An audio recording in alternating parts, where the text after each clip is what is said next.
Shalom Bapak Ibu Saudaraku yang dikasihi oleh Tuhan kita Yesus Kristus. Salam jumpa kembali di dalam program seri pendalaman Alkitab bersama saya Billy Elia, yang seperti biasa akan menemani saudara selama kurang lebih 10-30 menit ke depan, di mana saya akan mengajak Bapak Ibu Saudara untuk kita bersama-sama membaca dan merenungkan kebenaran firman Tuhan, perikop demi perikop dimulai dari Perjanjian Baru. Dan di dalam seri pendalaman Alkitab kali ini kita memasuki perikop yang ke-167.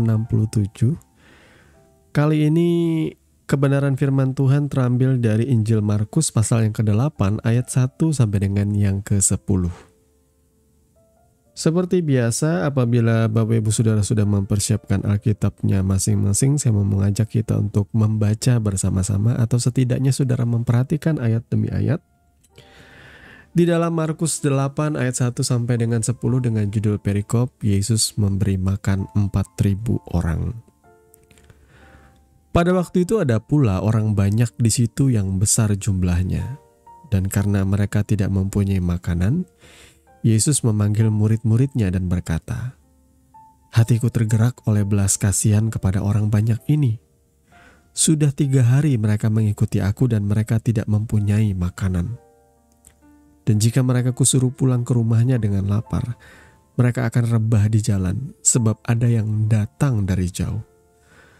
Murid-muridnya menjawab, "Bagaimana di tempat yang sunyi ini orang dapat memberi mereka roti sampai kenyang?"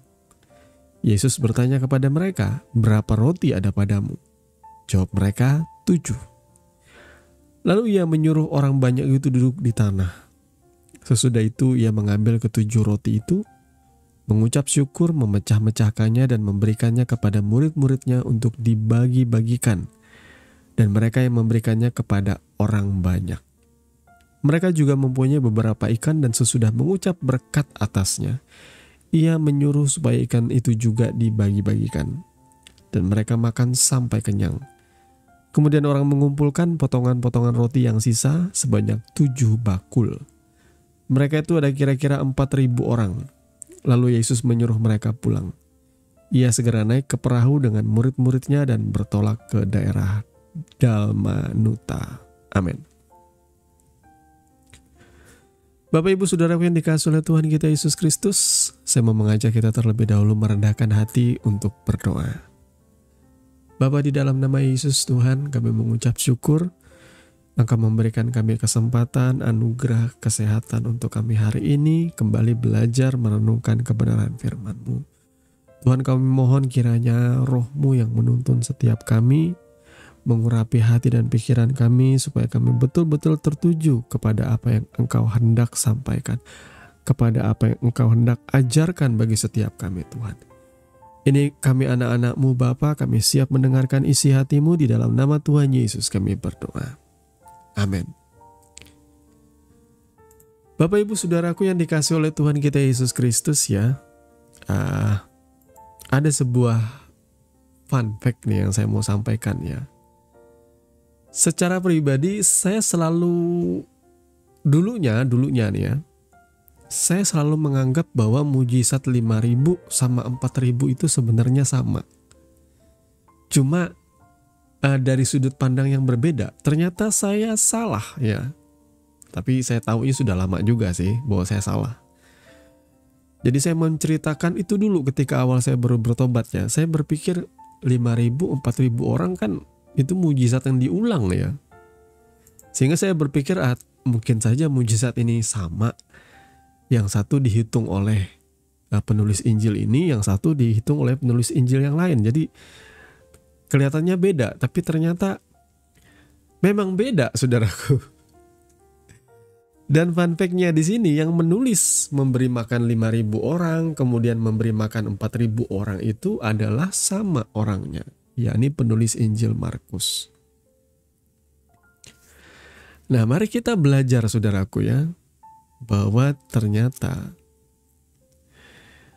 ada fun fact ya, ada fakta-fakta menarik, kemudian juga ternyata ada nubuat di dalam Perjanjian Lama yang digenapi melalui karya mujizat Yesus Kristus. Perlu saudara ketahui bahwa memberi makan 4.000 orang ini, peristiwa ini terjadi setelah Yesus berada di wilayah Dekapolis atau non-Yahudi, ya. Jadi kemungkinan besar banyak yang hadir dan merasakan mujizat Yesus memberi makan 4.000 orang ini. Kebanyakan dari mereka tuh berasal dari bangsa-bangsa lain, bangsa bukan Yahudi tentunya. Nah, kenapa saya katakan ini? Karena fun fact-nya, pada waktu Yesus memberi makan 5.000 orang, laki-laki yang Yesus beri makan itu kebanyakan adalah orang Yahudi. Karena ia melakukan pelayanannya di wilayah orang Yahudi, saudaraku. Itu fun fact-nya. Karena peristiwa Yesus memberi makan 5.000 orang itu berlangsung setelah Yesus pergi dari kampung halamannya Nazaret, ya, sebelum ia menuju ke Betsaida, dan setelah ia mengutus muridnya untuk pergi berdua-dua. Sebenarnya jaraknya dekat sekali. Yesus memberi makan 5.000 orang itu ada di dalam Markus pasal 6. Yesus memberi makan 4.000 orang ada di dalam Markus pasal 8. Jadi Yesus memberi makan 5.000 orang di wilayah Yahudi, dan sekarang ia melakukan mujizat lagi, memberi makan 4.000 orang di wilayah non-Yahudi. Sehingga kita bisa menarik satu kesimpulan bahwa berkat dari Yesus, berkat dari Mesias, bukan hanya untuk bangsa Israel, orang Yahudi semata, tetapi juga ternyata bagi bangsa-bangsa lain, termasuk saya dan saudara. Kita ini bangsa Indonesia tentu jauh sekali dari legasinya, ya, orang-orang Yahudi. Tidak, kebanyakan dari kami, contohnya kami ada di wilayah Kalimantan. Kami orang Dayak ini kebanyakan kan kabarnya keturunannya Genghis Khan, ya, keturunannya suku Mongolia di wilayah China. Ya, tapi ya masuk akal karena kebanyakan orang-orang Dayak itu matanya sipit-sipit, ya. Kebanyakan juga kita berkulit putih seperti orang Mongolia. Karena sejarah juga memang mencatat ketika penguasaan dari Genghis Khan itu kalau tidak salah sepertiga wilayah di dunia ini, ya. Kalau tidak salah, ya, correct me if I'm wrong, saudara, ya.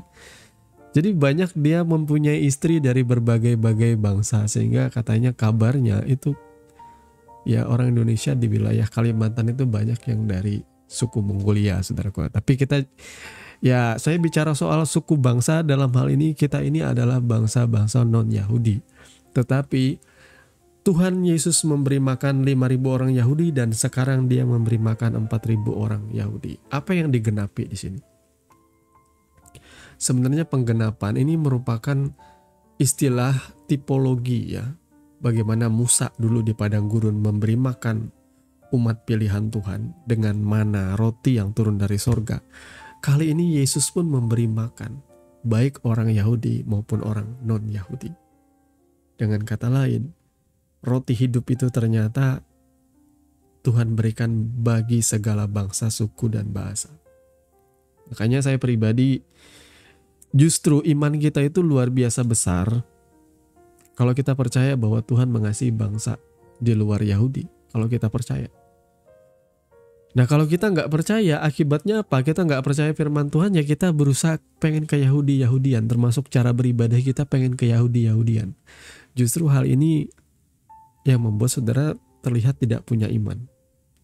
Kalau saudara punya iman bahwa bangsa lain dikasihi oleh Tuhan, bangsa lain diselamatkan oleh Tuhan, bahkan Alkitab Perjanjian Baru saudara ditulis dalam bahasa Girika atau Yunani, yang notabene bukan bahasa Ibrani, saudara harusnya sadar bahwa Tuhan mengasihi segala suku, bangsa, dan bahasa, dan saudara tidak perlu untuk menjadi ke Yahudi-Yahudian supaya diterima oleh Tuhan. Karena Tuhan juga mengasihi bangsa lain. Ya, makanya perintah beritakan Injil, jadikanlah segala bangsa muridku. Dia nggak memerintahkan bahwa segala bangsa harus takluk atau kembali menjadi agama Yahudi, enggak. Muridnya Yesus kok. Maka di dalam konsilinya para rasul memutuskan bahwa kepada bangsa-bangsa lain tidak ditanggungkan lagi hukum Taurat dengan segala tuntutannya. Ya. Konsili pertama, gereja-gereja, yakni konsili para rasul itu keputusannya itu tidak membebankan kepada bangsa-bangsa lain apa yang nenek moyangmu saja tidak mampu lakukan, kata para rasul. Mereka tidak mampu melaksanakan 613 mitzvot itu dengan sempurna, yang ngapain kita membebankan dengan bangsa-bangsa lain. Biarlah yang kita beritakan hanya anugerah di dalam Yesus Kristus. Jadi siapa yang percaya kepada Yesus akan diselamatkan, siapa yang tidak percaya akan dihukumi. Itu aja, simple. Sederhana aja. Tetapi biarpun sederhana, itu sulit sekali untuk orang bisa menerima Kristus, saudaraku. Nah, kemudian kita lanjut ya. Keadaannya atau situasinya pada waktu itu, orang-orang itu mengikuti Yesus kemana ia pergi dan berjalan bersama Yesus selama 3 hari. Ya. Dengan tidak membawa bekal. Sehingga itu membuat mereka menjadi kelaparan. Saudara perlu lihat bahwa ini keadaannya tuh di padang gurun, saudaraku ya. Ya, wilderness, padang gurun, saudara. Padang gurun itu nggak selalu melulu pasir, saudaraku ya. Padang gurun tuh ada yang padang gurun tandus yang tanahnya tuh seperti bebatuan, ada tumbuh-tumbuh tanaman-tanaman, tetapi ya biasanya gersang seperti itu. Nah, Yesus lantas kemudian tergerak oleh belas kasihan. Nah, kata belas kasihan, tergerak itu menggunakan bahasa Yunani splanznizomai, yang artinya tergerak sampai ke dalam perut, sampai ke urusan perut. Jadi ini bukan sekedar belas kasihan yang emosi semata, tapi tindakan nyata, saudara ya. Nah, saya mau saudara juga sadar, Bapak Ibu Saudara, kalau Yesus aja bisa berpikir seperti ini. Tanyakan kepada diri saudara sendiri. Kalau hari ini engkau hidup mengikuti Tuhan, apakah pernah engkau kekurangan? Apakah pernah engkau kemudian kelaparan dan dibiarkan oleh Tuhan? Banyak kali orang menderita hidup di dunia ini, banyak kali itu karena pilihan kita yang salah. Saudara harus ingat, Tuhan menempatkan Adam dan Hawa itu di Taman Eden yang sempurna, yang dipersiapkan Tuhan. Taman Eden yang mereka tinggal menikmati saja. Tapi pilihan mereka justru melanggar firman Tuhan. Mereka justru melanggar atau memilih melanggar firman Tuhan. Dan banyak kali kehidupan kita menderita itu karena pilihan-pilihan kita yang melawan Tuhan. Saya kasih tahu, saudara. Pilihan-pilihan kita yang melawan Tuhan itu yang pada akhirnya membuat kita merana dalam kehidupan ini. Ya, diingatkan. Karena merasa sudah berat jodoh, lalu mulai memilih pasangan itu sembarangan. Sudah diingatkan Tuhan melalui siapa-siapa, melalui kebenaran firman, melalui khotbah, melalui orang terdekat, melalui keluarga, tapi tetap ngotot dengan pilihannya. Akhirnya nanti setelah menjalani pernikahan, mulai berkata, ternyata dia bukan jodohku, ternyata jodohku habis di sini. Saya bilang itu bukan ternyata itu sudah salahmu, karena engkau tidak memilih melakukan apa yang Tuhan perintahkan. Ya, Adam dan Hawa di Taman Eden Tuhan perintahkan jangan memakan buah pengetahuan yang ada di tengah-tengah taman, karena pada hari kamu memakannya kamu pasti mati. Segala kelimpahan yang ada di taman itu seharusnya cukup bagi mereka, tetapi kok mereka masih mengingini sesuatu yang dilarang oleh Tuhan. Inilah kejatuhan kita seringkali. Banyak kali kita menderita hidup di dunia ini karena pilihan kita.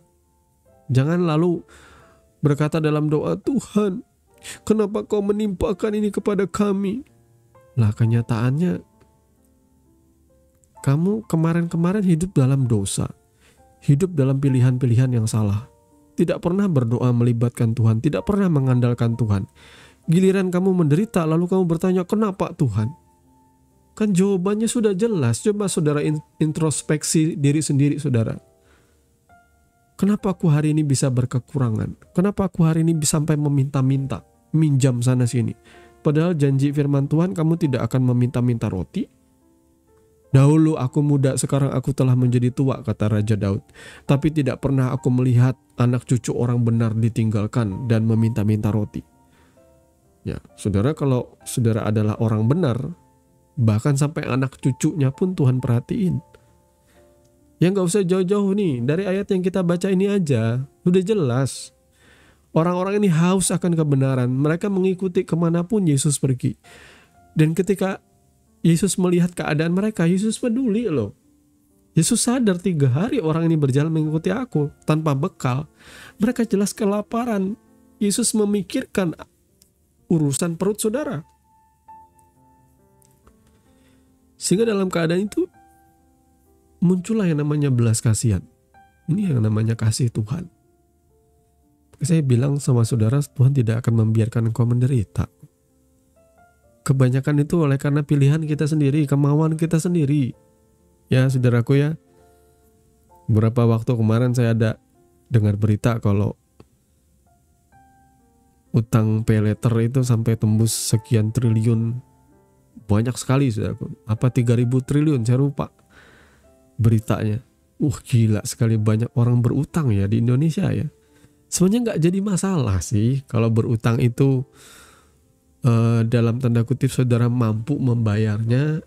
Berarti saudara itu artinya saudara mengambil barangnya duluan, tapi kemudian saudara punya kemampuan untuk mencicil. Masalahnya kebanyakan orang itu keinginannya besar pasak daripada tiang. Kemudian juga gengsinya besar oleh karena dia pengen flexing atau pamer di sosial media. Akhirnya dia memamerkan gaya hidup yang gak sehat. Sebenarnya apa yang dia pamerkan tuh utang semua saudaraku. Nah itu yang bahayanya kita. Karena ingin begini, karena ingin begitu. Ya, pastikan jangan sampai besar pasak daripada tiang. Pastikan kalau saudara mau pakai pay letter atau pakai pinjaman atau mau beli sesuatu pakai cicilan, pastikan saudara punya kemampuan untuk membayarnya.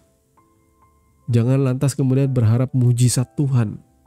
Ya, bukannya saya tidak percaya Tuhan akan menolong saudaraku ya. Tapi ternyata gaya-gaya hidup saudara yang tanpa dipikir-pikir pun itu pun tidak alkitabiah. Karena Yesus pernah memberikan perumpamaan juga, sekiranya kalau engkau ingin membangun satu rumah atau satu bangunan, siapa yang tidak duduk berhitung dulu dan mulai merinci anggarannya, dia bilang. Takutnya nanti nggak cukup. Nah itu ternyata Yesus juga mengajarkan kita yang namanya hitung-hitungan, nggak seperti orang yang nekat-nekatan seperti beberapa kesaksian yang saya dengarkan ya, disampaikan di gereja yang pro dengan teologi kemakmuran gitu ya. Ada pastor atau pendeta yang mengajarkan bahwa jemaatnya bisa dengan iman meraih apa yang ia inginkan gitu ya. Jemaatnya punya gaji cuma sekian juta, katakanlah 4 atau 5 juta, kemudian disuruh untuk nekat dengan iman mendatangi developer yang ngejual rumah miliaran gitu ya, rumah mewah seperti itu dengan iman ya, dengan iman tanda tangan akad, Tuhan pasti akan cukupkan. Nah saya pikir hal-hal yang seperti ini tuh rada ekstrim saudaraku ya. Iman yang rada ekstrim, iman yang sebenarnya berakar pada hedonisme. Nah, makanya doa yang diajarkan Yesus tuh, berikanlah kami pada hari ini makanan kami yang secukupnya. Itu doa yang simpel, sederhana ya.